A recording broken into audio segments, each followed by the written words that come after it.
Welcome in on this Thursday. I'm Elizabeth Cook. On all of our minds today, the tragic news of that plane and helicopter crash near Washington, D.C. We heard from officials earlier today with an update. Take a listen. We are now at a point where we are switching from a rescue operation to a recovery operation. At this point, we don't believe there are any survivors from this accident. Now, this investigation now in full force as officials work to uncover how this happened.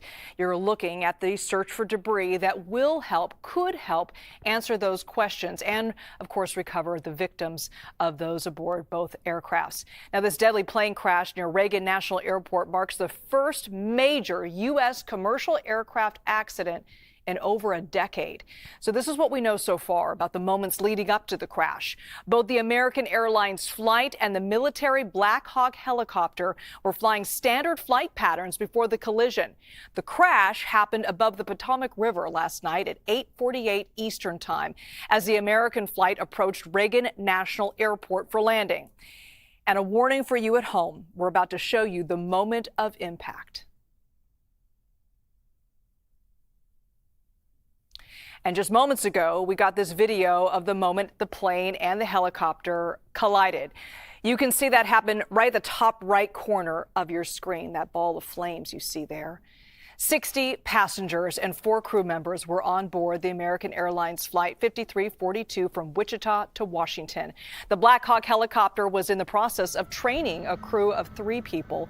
Those crew members were experienced pilots. CBS News also learned they were wearing night vision goggles during that flight. At least 30 bodies have been recovered so far from the Potomac River by search and rescue teams. And as we mentioned earlier, officials believe there are no survivors from this crash. CBS News has not yet confirmed all the people on that flight, but the families of those passengers have been notified. At least one black box was also recovered from the river. We want to play the moment air traffic control spotted the collision before alerting authorities. Take a listen. American 472, Washington, 1 star, 3217. Did you see that? 472. American 3130, go around, turn left end, 250, climb maintain 3000. I don't know if you caught earlier what happened, but there was a collision on the approach in the 33. We're going to be shutting down operations for the indefinite future. If you want to go back to the gate, I highly suggest you guys coordinate with the company, let me know what you want to do. All right, we'll let the company, talking to them right now. Yeah, we witnessed the whole thing. Now, officials at the scene say 3 debris fields were identified and are actively being searched right now. The plane broke into multiple pieces following the moment of impact. The helicopter remained mostly intact upon the arrival of the recovery team, despite being upside down in the water, we're told. And just moments ago, President Trump addressed the nation to offer his condolences to the families of those victims. Take a listen. This was a dark and excruciating night in our nation's capital and in our nation's history, and a tragedy of terrible proportions. As one nation, we grieve for every precious soul that has been taken from us so suddenly, and we are a country of we are in mourning. This is really shaken a lot of people, including people, very sadly, from other nations who were on the flight. For the family members back in Wichita, Kansas, here in Washington, D.C., and throughout the United States and in Russia, we have a Russia contingent of very talented people. Unfortunately, were on that plane. Very, very, very sorry about that. Whose loved ones were aboard the passenger jet. We can only begin to imagine the agony that you're all feeling. Nothing worse. On behalf of the First Lady, myself, and 340 million Americans, our hearts are shattered alongside yours, and our prayers are with you now and in the days to come. We'll be working very, very diligently in the days to come. We're here for you to wipe away the tears and to offer you our devotion, our love, and our support. There's great support. In moments like this, the differences between Americans fade to nothing compared to the bonds of affection and loyalty that unite us all, both as Americans and even as nations. We are one family, and today we are all heartbroken. We're all searching for answers. Let's get right to CBS News congressional correspondent Caitlin Huey-Burns. She's at Reagan National Airport. Caitlin, thank you for being with us. I want to get to what he said in that press conference in just a moment. But first, can you talk a little bit about what's happening there at the airport? We know it just reopened to the public. Walk us through what you're seeing there on the ground. Yeah, it's great to be with you. This airport just reopened to the public. You can see people wheeling their suitcases behind me and heading off to their flights. This is significant because this airport shut down soon after that crash just before 9 p.m. last night. We arrived here at 2 in the morning to a completely empty, shut down airport, except for the families of those who they lost in the crash the night before. They gathered in an American Airlines lounge inside this airport to meet with officials and be together. We encountered one woman at around 3 a.m. who arrived here at the airport looking for any news about her friend who she found out was on that flight. So very somber morning here and into these early hours, and that's when we found out too that officials said that there were no survivors here. But everything has moved on, at least technically, here at this airport. I talked to one gentleman who was confident about boarding his flight. He was actually from Wichita originally. He was heading to the area as well today, not concerned about safety, and that has been the line coming from officials as well, that this shouldn't have happened, but that consumers, flyers, Americans around the country should still be confident that the planes they're boarding are safe. And Caitlin, as we mentioned, this is now turned into a recovery mission. They don't anticipate finding any survivors. What more can you tell us about the next steps, though, in the investigation into why this happened? Yeah, well, this investigation now moves into the purview of the NTSB, and we don't know yet how long that investigation will take. Yesterday, after this crash, just before 9 p.m., we had 300 first responders at the scene. When I was here in the wee hours of the morning, you could see all of the bright lights from those first responders' vehicles. Then several hours later, fewer and fewer of them. We know that the commercial aircraft, that American Airlines plane, when it hit the water, it broke into 3 pieces, and so that is part of the investigation as well. Divers have been there. The recovery effort is well underway here and has been, and they're waiting to see official counts of what they have so far, but as we mentioned, officials say there were no survivors here. Lots and lots of questions remain about how this could have happened. Officials note that the pattern of this commercial aircraft and the idea that there was a military aircraft is completely normal. That happens all the time. So what was the miscommunication perhaps, or what went wrong? No one has, at least the public, answers to that yet. Yeah, it was interesting because, Caitlin, in the press conference that President Trump just gave, he suggested that the blame of all this should be placed on the helicopter pilots, and he also cited DEI policies.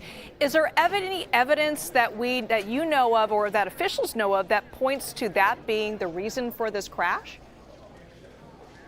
Well, that was the first time we had heard it, and actually when he was asked in a follow-up, what is the evidence? Do you have any evidence that DEI policies are to blame?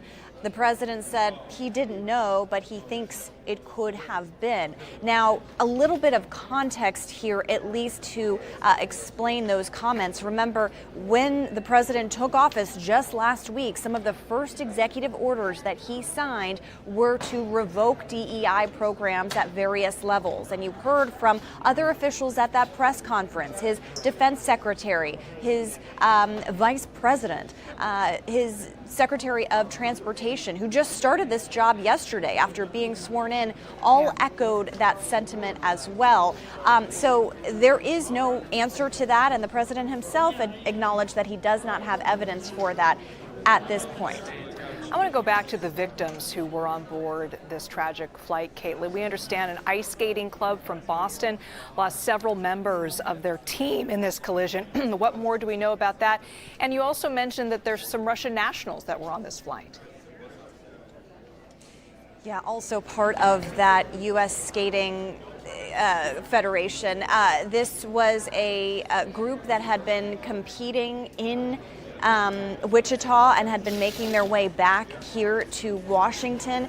We are still waiting, of course, for official names, but we do know from U.S. ice skating that they did have team members on that flight, unfortunately. There is a lot left to be known about who else was on that flight. You heard from lawmakers here in Virginia, where this airport actually is, just at the border of D.C., you know, some members from this area and across the country. So as we're waiting to hear more about the victims here, we know that their families were notified last night, many of them here at this airport, also looking for answers. Of course, that is all at the heart of this, those lost souls in this horrific collision that is really a tragedy here in Washington. Oh my goodness, absolutely, Caitlin. And we also heard from passengers in Washington that were at the airport at the time of the crash. They witnessed it. We want to play some of that sound for you and then talk on the other side. I'm sure they're going through just horror. Can't imagine how terrible that is. The chances of a plane crash are so rare that you hear about these things a lot these days, and where in the olden days you didn't hear about this stuff because news didn't travel so fast. So you gotta think that our chances are pretty good getting on a plane this morning. We were in the middle of the air while the pilot said that there is a tragic incident happened in the DC airport. They could not land. We were scared, we were shocked, we are all kids, and everybody's like, what happened? And our prayers and thoughts are with the families and everybody who's involved in that incident. You can only imagine the shock and sadness and disbelief that those people who are watching this unfold right in front of their eyes. We understand passengers now face a number of delays and cancellations. So how is this accident and investigation impacting air travel across the country right now? Well, it's a good question, and this particular airport was adamant about reopening and continuing those flights, and that partly, sends a message to Americans that it is still safe to fly, and we heard that from officials as well. But I can tell you specifically about this airport, this is a highly trafficked airport. This is also a very frequent stop for lawmakers in Washington, coming from here back to their home districts and back to their states. Typically on a Thursday here, you see lots of lawmakers trying to catch last-minute flights back to their home states and districts. And so this is a highly trafficked airport, but it is also very small compared to this city. And what we've heard from lawmakers for a while now is concern about congestion here. Too many flights taking off and too many flights coming in. That is a concern that predated this awful tragedy, but this has been on the top of some lawmakers' minds as they've been conducting oversight of the FAA. And that's another important thing to note here is that Trump did made some news just now saying that he has appointed an acting director, an acting administrator of the FAA. And that's significant because that position has been vacant for several weeks as the previous administrator resigned before this administration took office. This is not a political position, really. It is a 5-year term, and that's meant to extend beyond a president's term so as not to be political. And so having that position now is significant given that it is vacant. But there are going to be so many questions from lawmakers on Capitol Hill, especially with how well acquainted they are with this airport, and again wanting to get that message to Americans across the country about safety when it comes to the air. Caitlin Huey-Burns from Reagan National Airport. Caitlin, thank you so much for that report. Meanwhile, let's listen to more of what the president had to say about this crash from the White House briefing room earlier this morning. Take a listen. We do not know what led to this crash, but we have some very strong opinions and ideas, and I think we'll probably state those opinions now. I changed the Obama standards from very mediocre at best to extraordinary. You remember that. only the highest aptitude, they have to be the highest intellect and psychologically superior people were allowed to qualify for air traffic controllers. That was not so prior to getting there. When I arrived in 2016, I made that change very early on because I always felt this was a job that, and other jobs too, but this was a job that had to be superior intelligence. Now, the president also said that he believes DEI policies played a role in this. Take a listen to that. I signed something last week that was an executive order, very powerful, on restoring the highest standards of air traffic controllers and others, by the way. Then my administration will set the highest possible bar for aviation safety. We have to have our smartest people. It doesn't matter what they look like, how they speak, who they are. It matters intellect, talent, the word talent. They have to be talented, naturally talented geniuses. You can't have regular people doing that job. They won't be able to do it.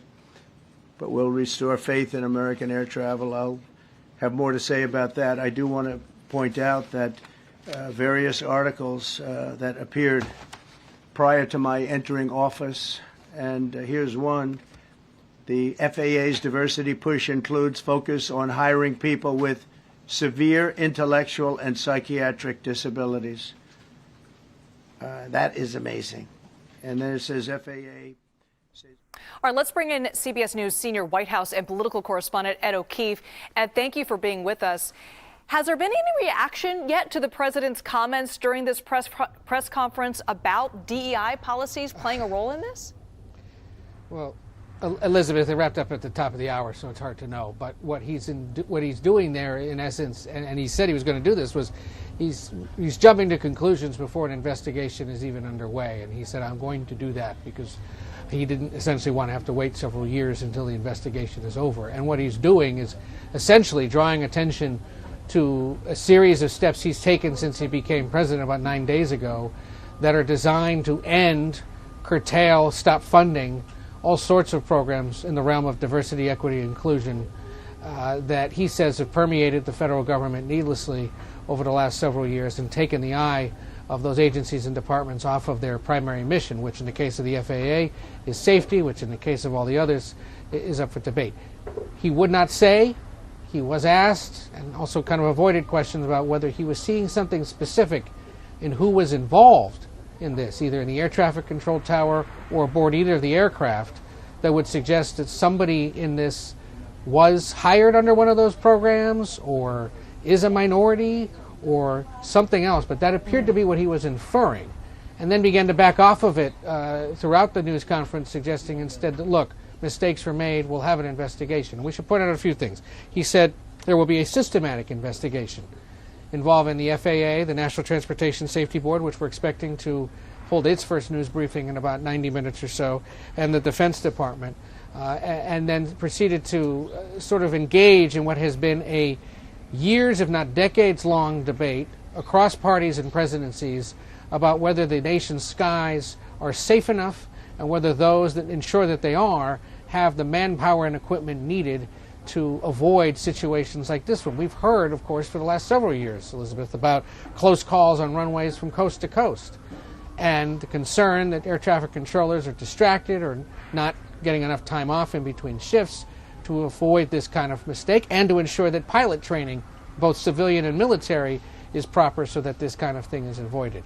What he didn't talk about, but the Defense Secretary did, is the idea that perhaps there are, not the idea, that the reality is that there are multiple military operations that go on over the skies of Washington at the same time that commercial aircraft is coming and going from Reagan National Airport. If you live here in Washington, it is not uncommon on weekends and late at night, once the sun goes down, to hear low-flying helicopters over your neighborhoods.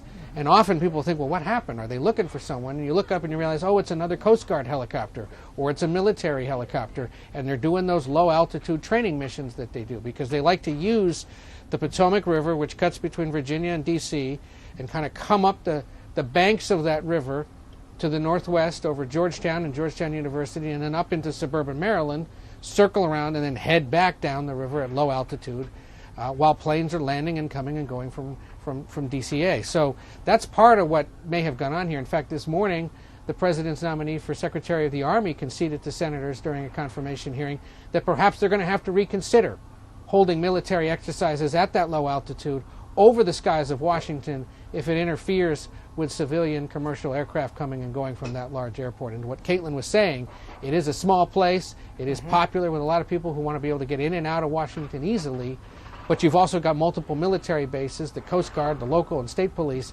running those low altitude operations, and that may have been part of the problem here. Whether DEI had anything to do with it is absolutely unclear at this point, but the president went there and suggested that the moves he's been making in recent days, controversial, disruptive, as he promised, may be helping solve this mistake that was so tragic and deadly over the skies of Washington last night. Yeah, and it's important to keep repeating that we still don't know exactly what led up to this mistake. The investigation is ongoing. I want to talk, though, about the victims. We understand that there, that there were some Russian nationals on that flight. Can you go over what the president said and how he plans to handle the victims' families in this? He confirmed that Russian nationals were on the flight, and we had heard from an ice skating association and the U.S. Figure Skating Association that, in fact, a number of passengers aboard the plane were coming from Wichita from training sessions that were held with younger skaters in the days after a figure skating championship that was held there over last weekend. He said that the U.S. government has been in touch with the Russian government about getting the Russian nationals back to Russia should that be their ultimate resting place. And he also confirmed that there were nationals from other countries, but he wouldn't say which ones, and that information about them would be coming later. Notably, during the briefing, he was asked, have you talked to President Putin about this? And he very sort of brushed it aside and said quickly, no, I hadn't talked to him, not about that. So what's unclear is whether, in fact, there's been a conversation at all since he became president between Trump and Putin, or if he's referring to something that's not yet been confirmed that may have happened during the transition, where the two of them may have spoken. This has been one of the more intriguing aspects of his new presidency, as to what extent is he in touch with the Russian leader. He may have just inadvertently told us there that there has been a conversation that had not been officially read out. So, as often happens when he speaks, he's established a series of new questions that we're going to have to answer, and introduced a concept that was not necessarily on the minds of those monitoring the aftermath of this, by suggesting that personnel policy across the federal government may have been to blame. Elizabeth. All right, CBS News senior White House and political correspondent Ed O'Keefe. Ed, thank you so much for being with us.